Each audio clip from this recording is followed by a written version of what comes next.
उत्पत्ति का ग्रंथ दूसरे अध्याय का वर्णन। उत्पत्ति ग्रंथ के दूसरे अध्याय में 25 वचन लिखे हुए हैं।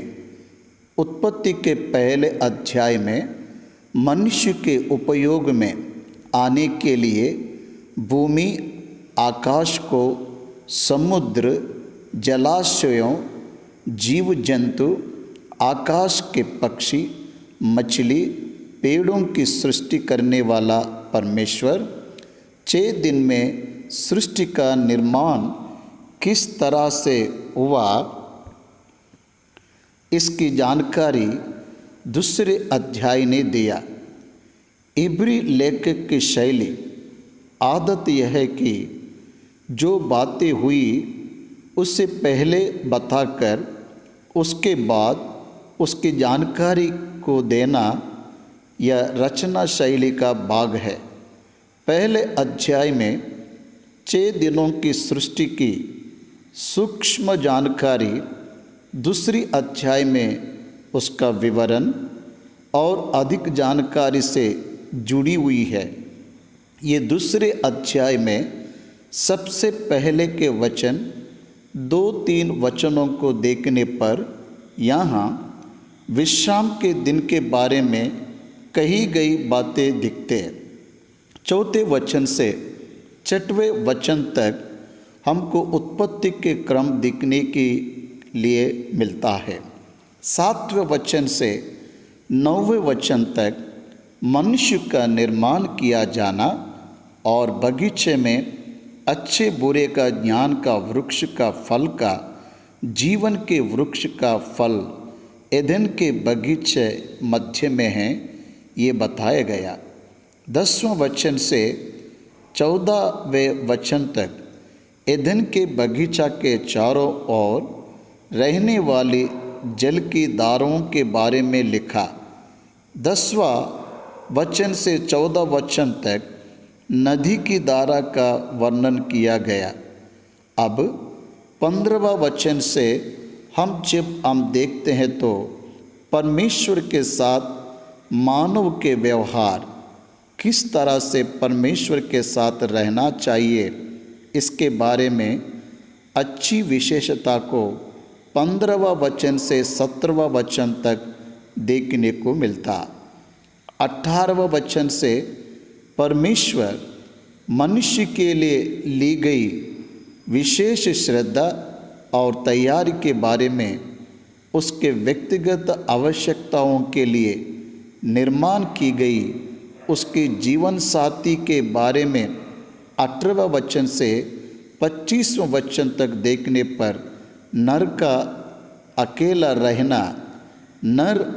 अकेला रहना अच्छा नहीं विचार करके उससे मेल रखने वाली हव्वा का निर्माण करके उसे ले आया और दोनों परमेश्वर के सम्मुख एक परिवार की तरह, पति पत्नी की तरह रहने के बारे में हम जानकारी दिया।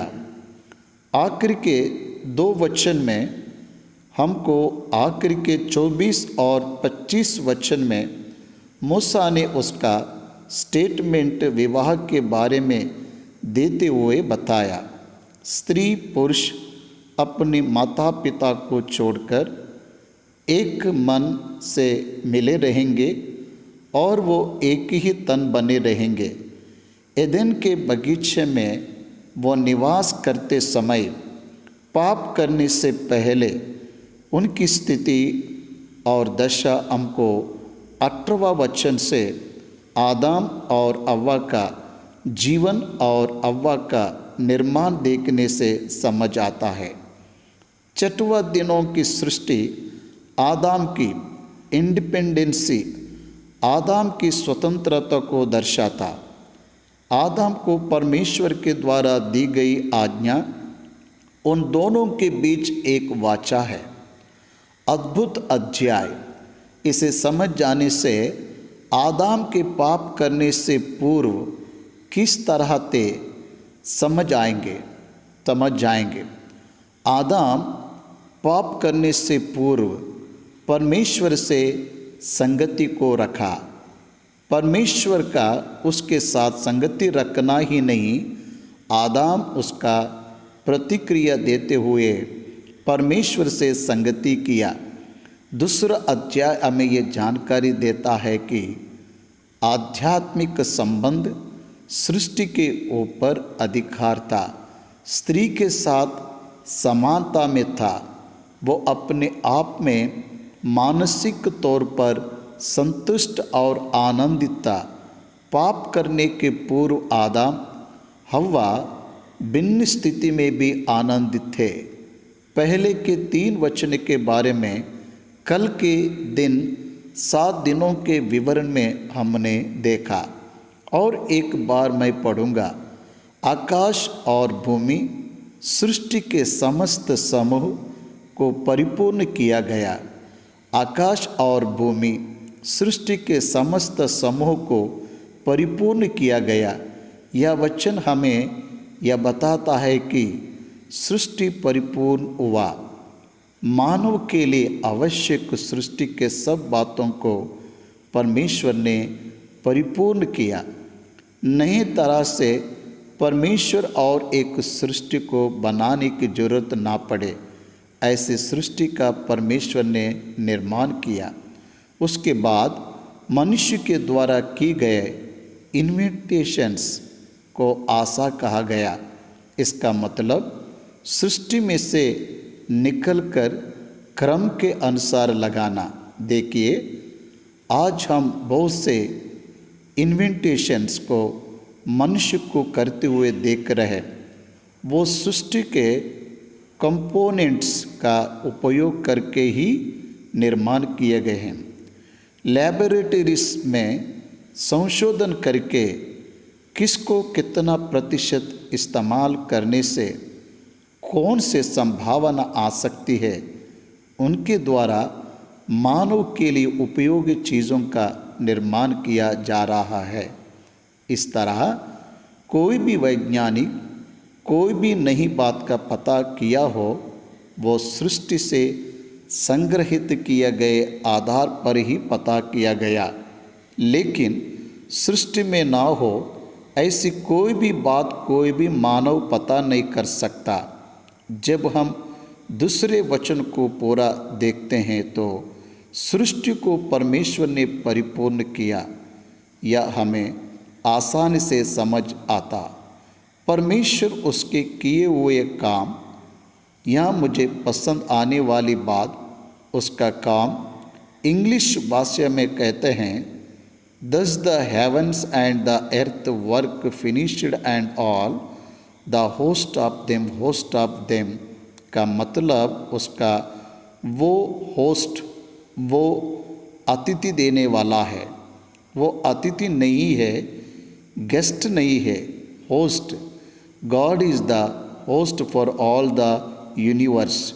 इसलिए अय्यूब कहता है, वो पक्षियों को भी आहार देने वाला यीशु मसीह प्रभु उनके समाचार में बताए गए बातों में यूहन्ना के 9वें अध्याय में ये अंधा पैदा होने का कारण क्या है?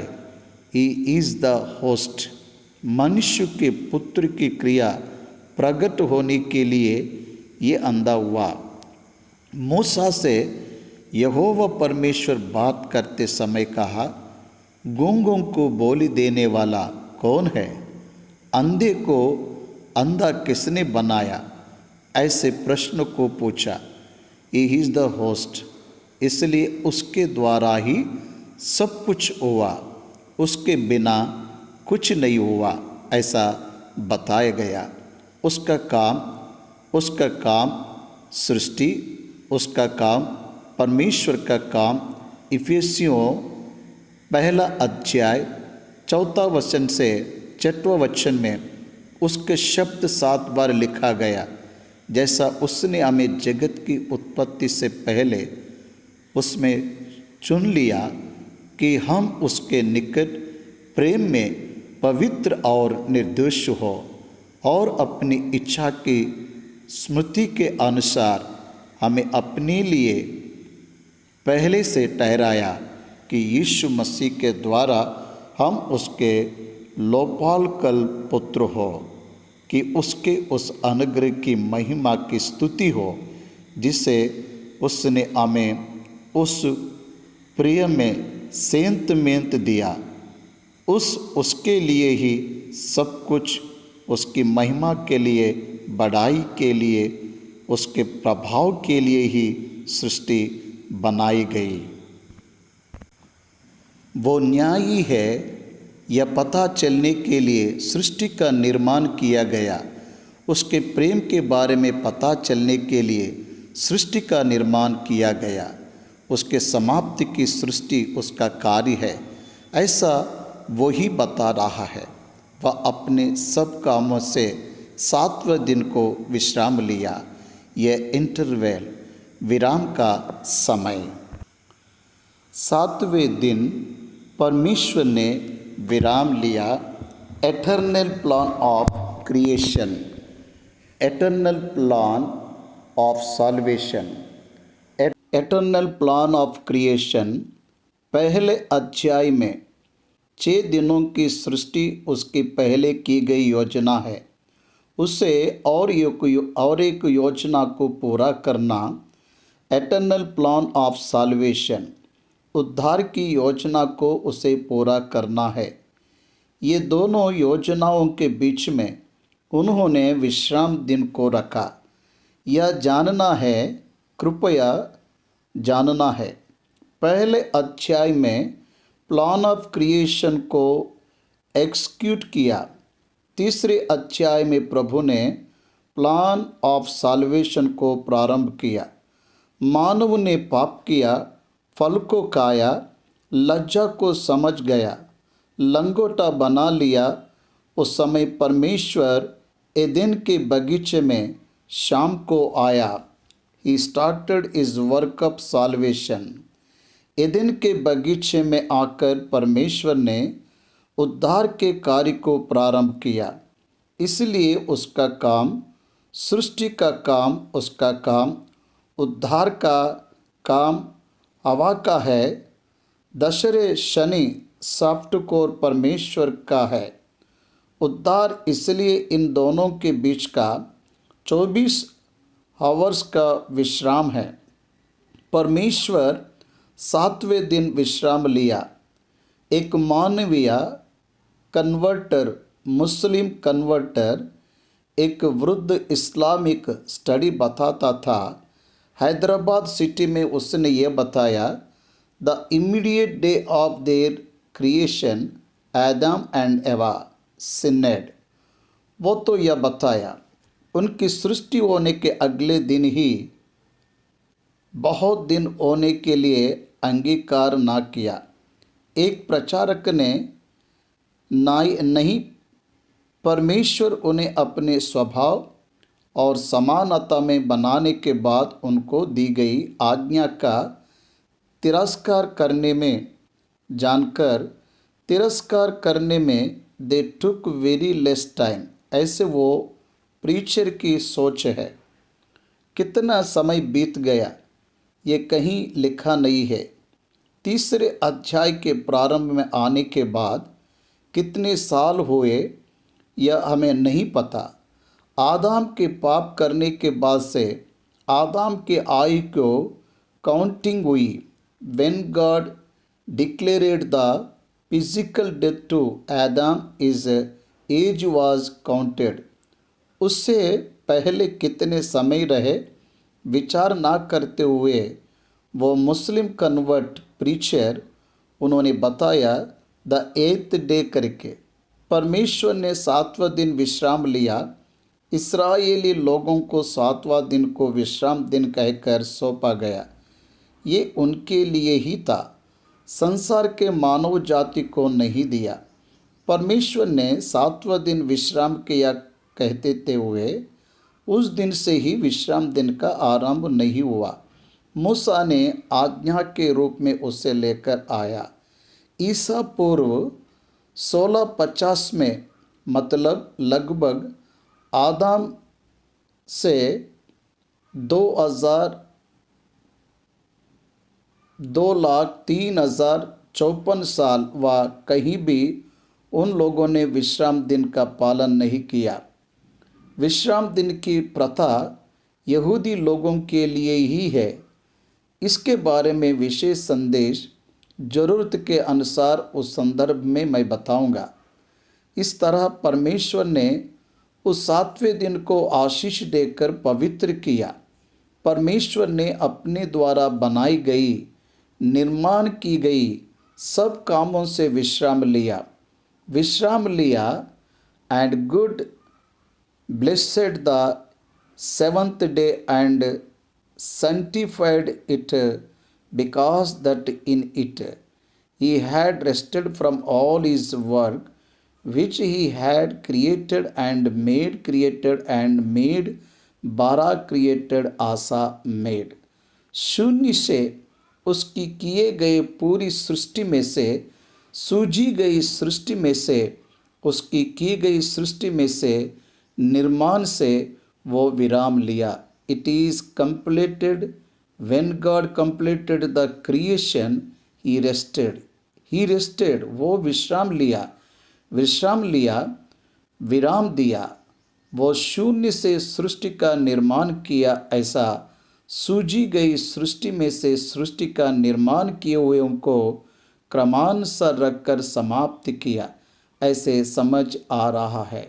ये दोनों शब्द आपको याद नहीं रहने से objections on creation in the Bible में से सृष्टि के बारे में अनेकों के उठाए हुए बहुत से प्रश्नों का जवाब आप बता नहीं पाएंगे।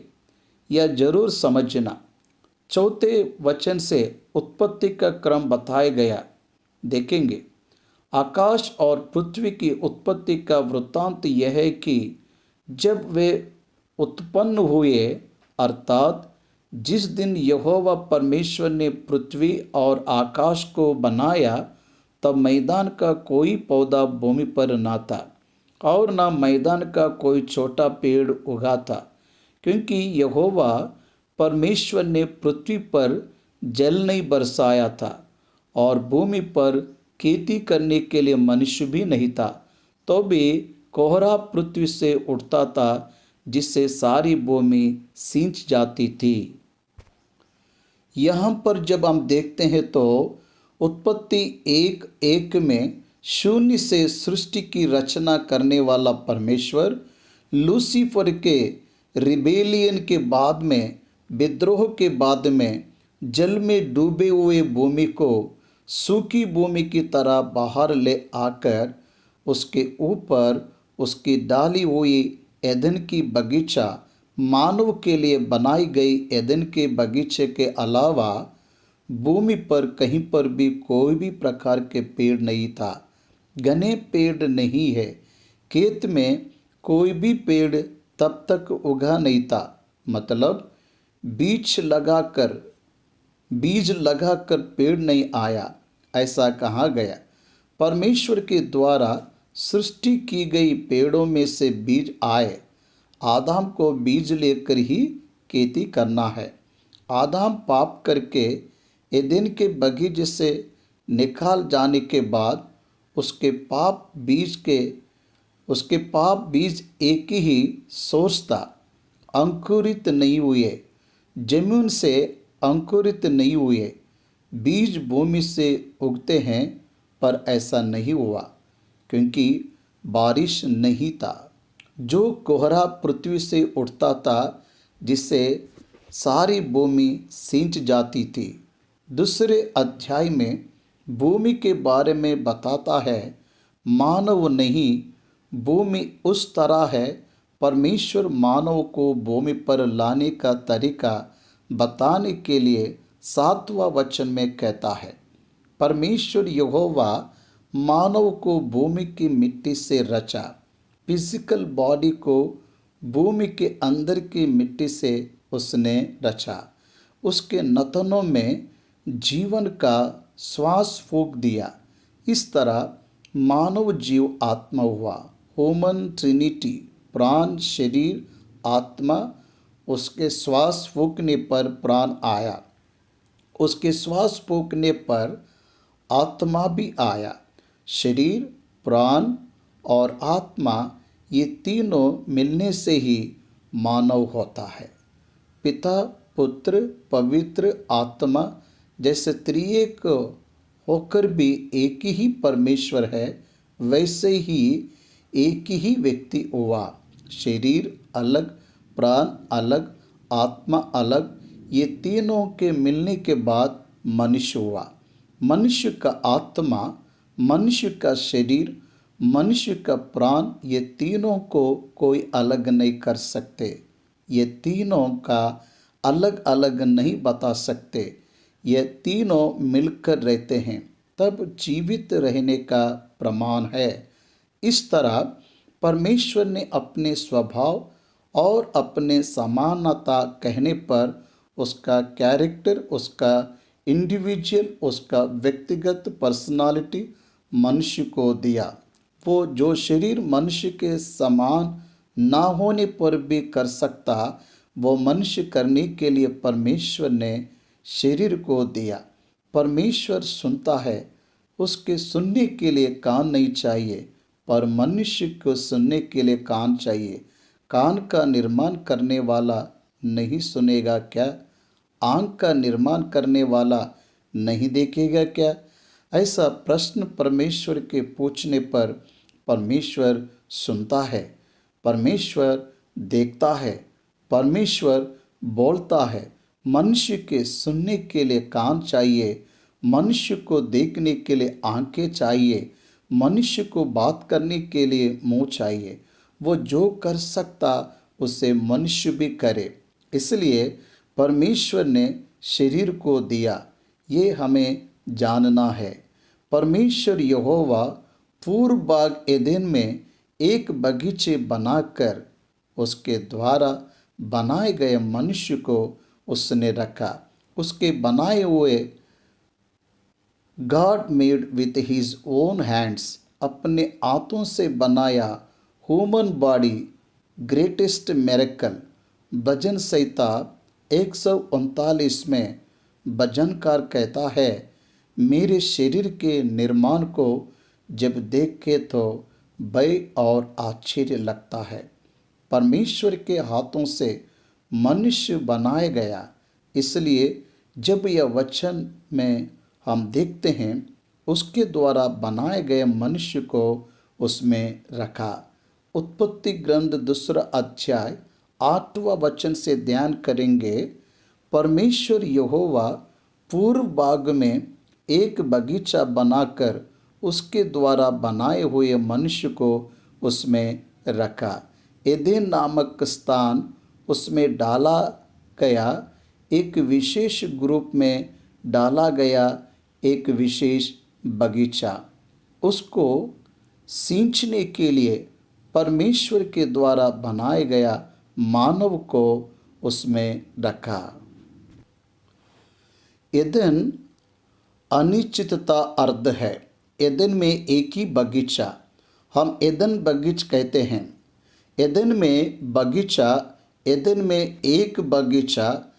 एदेन एक बगीचा नहीं है, एदेन में एक स्थान का नाम, इसलिए हम उसे एदेन का बगीचा कहते हैं। गार्डन ऑफ एदेन कहते हैं। ये गार्डन ऑफ एदेन जब हम देखते हैं तो यह गार्डन अनेक चारों ओर एक विशेष नदी को परमेश्वर ने रखा। और यहोवा परमेश्वर ने भूमि से सब भांति के वृक्ष जो देखने में मनोहर और जिनके फल खाने में अच्छे अच्छे हैं उगे, और वाटिका के बीच में जीवन के वृक्ष को और भले या बुरे के ज्ञान के वृक्ष को भी लगाया। बगीचा में परमेश्वर ने फल देने वाले वृक्षों को बनाया। आदम बीज डालकर खेती कर वृक्ष के फल को पाने की जरूरत ना पड़ी। इंस्टेंट फूड तैयार की गई। आहार के समान अच्छे वृक्ष के फल, विविध प्रकार के वृक्ष के फल उसके निमित्त परमेश्वर ने बनाया। आदम परिश्रम ना करते हुए भी का पा रहा था। उसका भौतिक जीवन, आध्यात्मिक आत्मिक जीवन दोनों परमेश्वर से ही मिल रहा था। खाए या ना भी खाए वो नाश नहीं होता था। उसे भूख से दुखी होकर मरने की जरूरत नहीं थी। काम निर्बंध नहीं था, स्वच्छंद था।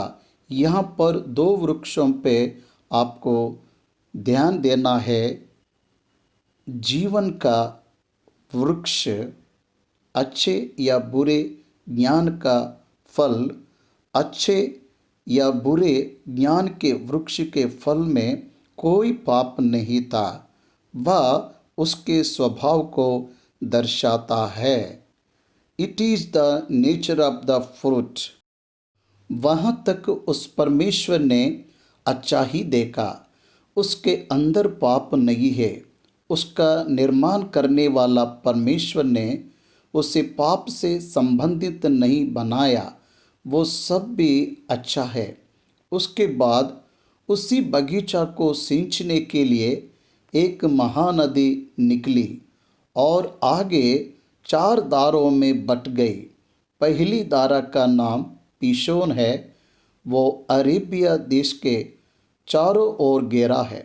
अरेबिया का मतलब हवीला। वो देश में सोना मिलता है। वहाँ मोती और सुलेमान पत्थर भी मिलते हैं। और दूसरी नदी का नाम गहियोन है। यह वही है जो क्रूस के सारे देश को घेरे हुए हैं।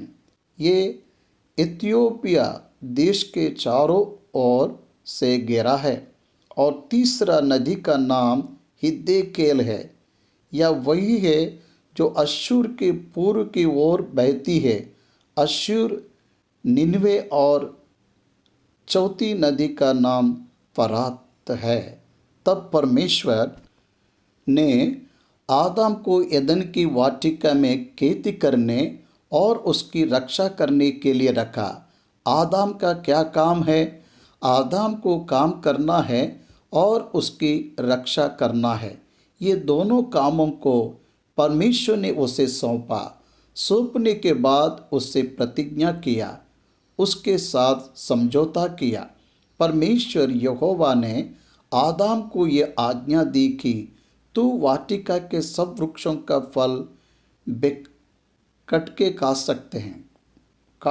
सकते हैं, पर भले या बुरे की ज्ञान का जो वृक्ष है उसका फल तो कभी ना खाना, क्योंकि जिस दिन तू उसका फल खाए उसी दिन अवश्य मर जाएगा। यहाँ पर नर को परमेश्वर ने आज्ञा दिया। उसी नर समझ गया। नर संपूर्ण रूप से बनाया गया। उसमें बोलेपन और भक्तिहीनता की जगह नहीं था। परमेश्वर ने उसे परिपूर्ण बनाया। उससे परमेश्वर ने कहा, तू इस वाटिका के सब वृक्षों को खा सकता है, पर एक क्लॉज है, भले या बुरे के ज्ञान के वृक्ष का फल नहीं खाना। It is the arrangement between God and Adam. आदम और परमेश्वर के बीच में क्या समझौता है? तो मेरे साथ लॉयल है। ये समझने के लिए वो वृक्ष के फल तुझे नहीं खाना है। खाने के बाद उसका रिजल्ट तो निश्चय मर जाएगा। तो मर जाएगा मतलब मुझसे तो दूर हो जाएगा हमेशा के लिए, और मेरे पास तो वापस नहीं आ पाएगा। तो खुद समझ से दूर चला जाएगा। वो ही मौत। ये भौतिक मौत के बारे में बताई गई बात नहीं है। परमेश्वर ने बहुत दूर होने वाली मौत शब्द के बारे में बताया। ये परमेश्वर ने मानव से कही हुई पहली बात है, पहली आज्ञा, पहली बात। मौत के बारे में रहना विशेष है। आदम उस बात को समझ गया। उसे पता है भले या बुरे की ज्ञान के वृक्ष के फल को स्वतः खाने के बाद वे मर जाएगा। स्वतः खाने का मतलब है परमेश्वर का तिरस्कार करना, परमेश्वर की बात को ना मानना, परमेश्वर पर भरोसा ना करना, परमेश्वर पर अपने अविश्वास को व्यक्त करना ही हो। ये आदम को पता है। आदम को पता है ये बात जो परमेश्वर को भी पता है। आदम ज्ञानवान था। 18वां वचन, फिर यहोवा परमेश्वर ने कहा, आदम का अकेला रहना अच्छा नहीं, मैं उसके लिए एक ऐसा सहायक बनाऊंगा जो उससे मेल खाए। वह वचन प्रमुख वचन है। सारी सृष्टि को अच्छा देखने वाला परमेश्वर 6वें दिन को परमेश्वर बनाते समय आदम को देखने के बाद उसी दिन उसके बारे में एक विचार को रखा। नर का अकेला रहना अच्छा नहीं है, क्योंकि अकेला रहने से पुनरुत्पत्ति नहीं होगा। अकेले रहने से परमेश्वर की योजना सफल नहीं होगा। परमेश्वर की योजना क्या है? इफिसियों 1 अध्याय 4 वचन से 6वां वचन तक यीशु मसीह में एक बड़ा समूह नई भूमि और नई आकाश में यीशु मसीह के साथ रहने वाली एक समूह प्रजा का होना। तो आदम का अकेला रहना अच्छा नहीं है। In the site of God, परमेश्वर की दृष्टि में अच्छा नहीं है। परमेश्वर ने देखा आदम का अकेले रहना अच्छा नहीं है। आदम को पता चलना चाहिए कि वो अकेला है। कैसे पता चलेगा?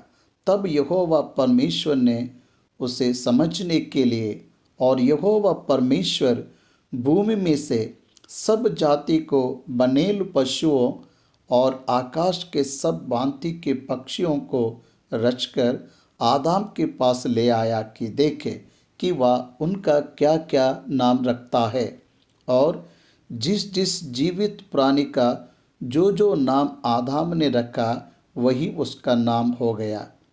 तब यहोवा परमेश्वर भूमि के जंतु का निर्माण किया। नर का अकेला रहना अच्छा नहीं है, इसलिए तुरंत आदम को गहरा नींद में डाला। वो अकेला है। आदम को पता चलने तक आदम को गहरी नींद नहीं दिया। सृष्टि में एक महान कार्य परमेश्वर ने किया। भूमि के जंतु और आकाश के पक्षी को उसने मिट्टी से बनाया। वो दो दो करके आदम के पास आए। उन सबको आदम ने नाम रखा।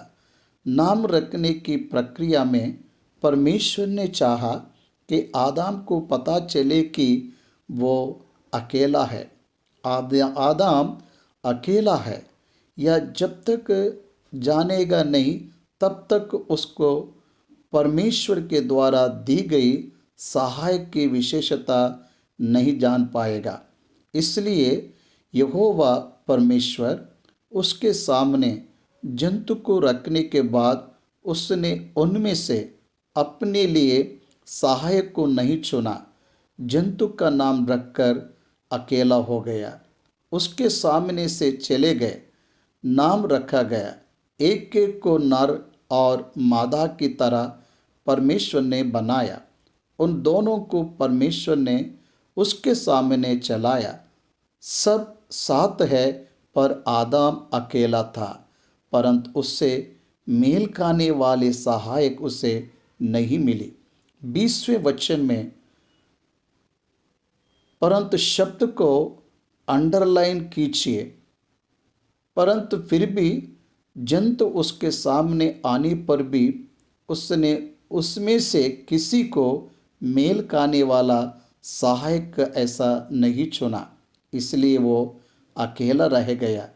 तब यहोवा परमेश्वर अब आदाम उनको नाम रखकर बेचकर उनमें से किसी को मेल खाने वाला सहायक ना चुनते हुए अकेले रहने के बाद तब यहोवा परमेश्वर ने आदाम को बाहरी नींद में डाल दिया और जब वह सो गया तब उसने उसकी एक पसली निकालकर उसकी संगति मांस भर दिया और यहोवा परमेश्वर ने उस पसली को जो उसने आदाम से निकाली थी स्त्री बना दिया और उसका आदाम के पास ले आया।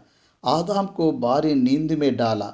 आपको एक बात जानना है, बाहरी नींद में डालने के बाद आदाम से एक फसली निकाला, ऐसे आदाम को कैसे पता चला? उस स्त्री के रूप में बनाया, ऐसा आदाम को कैसे पता चला? वो हड्डी ही स्त्री की तरह बनकर उसके सामने है, ऐसा आदाम को कैसा पता चला? वो बाहरी नींद में था। तो लूका सुसमाचार में जयालुजी वंशावली बताते समय आदाम परमेश्वर का पुत्र ऐसा बताया गया है। आदाम is the son of God. आदाम के पाप करने के पूर्व आदाम को अपनी समानता और समूह स्वभाव में बनाने के बाद उसके साथ होने वाले सभी बातों को आदाम जानता था, देख रहा था, पता कर रहा था, क्योंकि आदाम परमेश्वर का पुत्र है।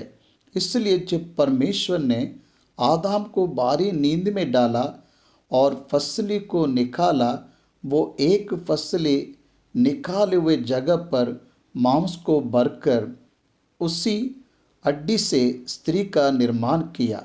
वो स्त्री को परमेश्वर ने उसके पास ले आया। क्यों? नाम रखने के लिए।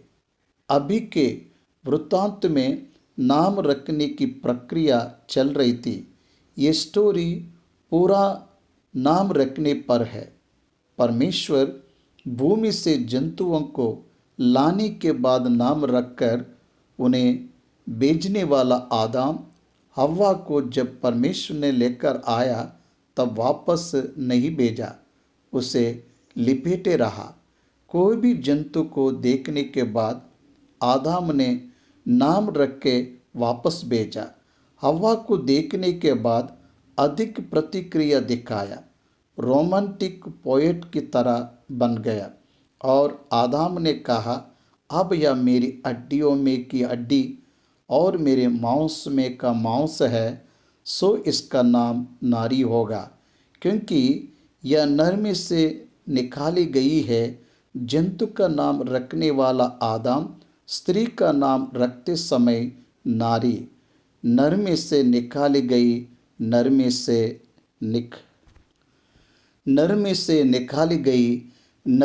निकाल गई, इसलिए नारी नाम रखा। 23वें वचन में इंग्लिश बाइबल में भी एक बार पढ़ूंगा। And Adam said, this is now bone of my bones and flesh of my flesh, she shall be called women because she was taken out of man. She was taken out of man. नर में से निकाली गई, पुरुष में से निकाली गई, केम आउट ऑफ मैन, पुरुष के देह में से निकाली गई, इसलिए वुमेन नारी नाम रखा गया। इस कारण पुरुष अपने माता पिता को छोड़कर अपनी पत्नी से मिला रहेगा और वे एक तन बने रहेंगे।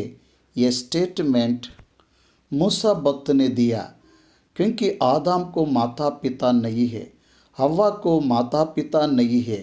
वो मनुष्य की तरह पैदा होकर बड़े होकर शादी नहीं किए। वो दोनों संपूर्ण मानव की तरह, परिपूर्ण मानव की तरह, परिपूर्ण शारीरिक रूप से बलवंत, सब प्रकार से शरीर की योग्यता को रखने वालों की तरह बनाए गए। मैं परमेश्वर के प्रमुख सम्मुख विवाह के द्वारा एक हुए परमेश्वर के परिस्थितियों में स्त्री पुरुष एक मौके को पसंद करके, समर्पित करके, अंगीकार करके पति पत्नी बनकर वो परमेश्वर के सामने एक ही तन बने। There marriage is completed in the presence of God. यहाँ पर विवाह के बारे में एक बड़ा प्रसंग कर सकते। हव्वा कुछ ना बोलते हुए आदम की सहकारी बन गई, आदम की पत्नी बन गई। आदम उसकी पत्नी हव्वा से कहे हुए बात जब अब हम देखते हैं तो पत्नी बनाने के लिए संकोच नहीं की। ही क्लेमेड हर, वो यूज़ उसके अपना करके स्वीकार किया। नर से निकली गई ये नारी कहलाएगी, कहने पर वो मेरी है करके बता सका। उसे उसके बारे में बताते हुए वो कौन है उसे बता पाया। वही है उसका पुरुष है, उसके लिए वही पुरुष है करके बताया। विवाह में एक पुरुष स्त्री को देने वाला वचन, इस तरह उसने उसे संपूर्ण हृदय को उसने स्वीकार किया। उसे हृदयपूर्वक परमेश्वर के सामने उसकी पत्नी बनने के लिए सहमत दी। विवाह में पुरुष अपने माता पिता को छोड़ेगा और अपनी पत्नी से लिपटा रहेगा। लिपटे रहने का शब्द, लिपटे रहने का शब्द दो कोरे के कागज़ को जोड़कर उसके बाद कभी अलग ना करने की स्थिति में रहना। लिपटे रहना, इसका मतलब प्रेम करना। शरीर से लिपटे रहना अलग है, हृदय से लिपटे रहना अलग है। वो दोनों एक ही मन को रखने वालों के नाई वो पत्नी पति बन जाते हैं। वही विवाह है। विवाह का मतलब पति पत्नी एक ही मन को रखना। इस तरह वो फलवंत होकर अभिवृद्धि पाने के लिए उनका एक शरीर होना, वो एक मेघ पर परस्पर आधारित है। वो परमेश्वर पर आधारित रहेंगे। वो दोनों एक मेघ पर आधारित रहेंगे।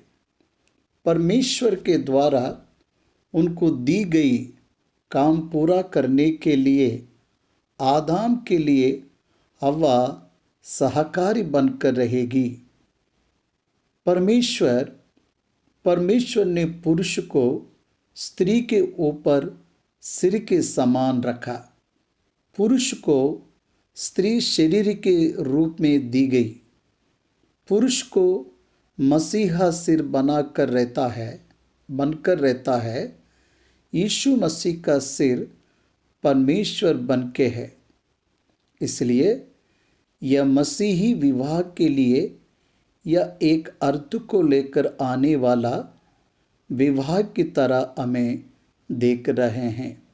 भाइयों और बहनों, इन दोनों का जीवन एदेन के बगीचे में परमेश्वर के सामने दोनों विवाह से जुड़ रहे हैं।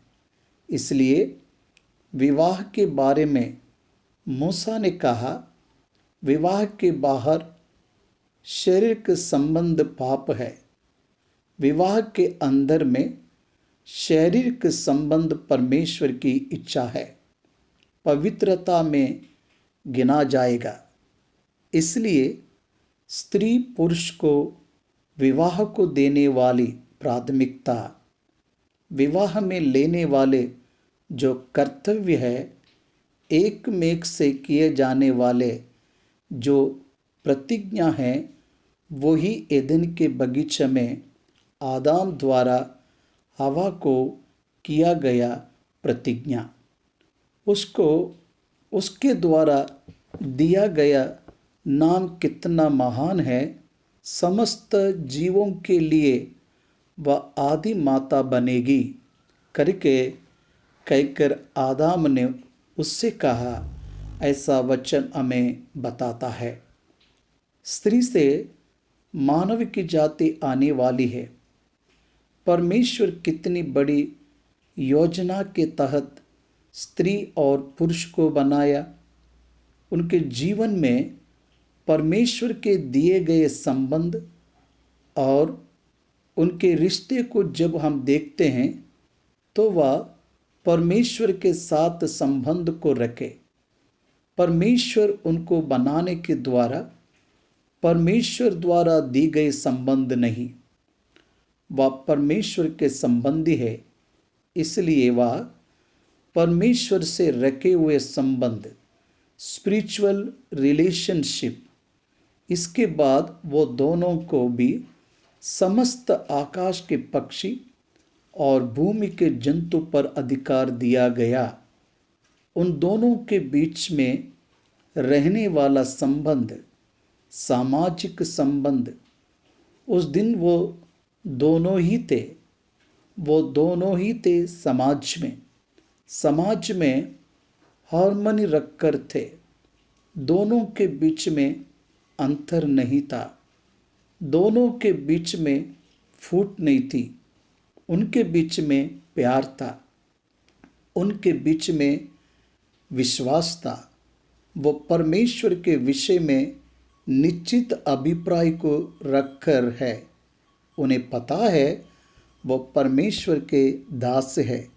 उनकी भूमिका का पालन करने में वो कोई भी अंतर भेद नहीं है। वो दोनों भी एक में एक से लायबल थे। एक में के प्रति विश्वास योग्य थे। उसके बाद व्यक्तिगत जीवन में जब हम देखते हैं तो दोनों समान थे, स्वतंत्र थे। परस्पर आधारित रहने पर भी वो दोनों के पास परमेश्वर के द्वारा दी गई व्यक्तिगत स्वतंत्रता थी।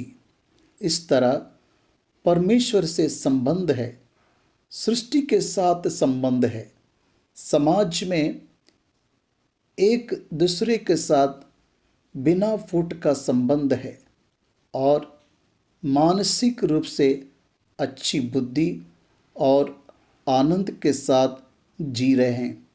ऐसे हमें दिख रहा।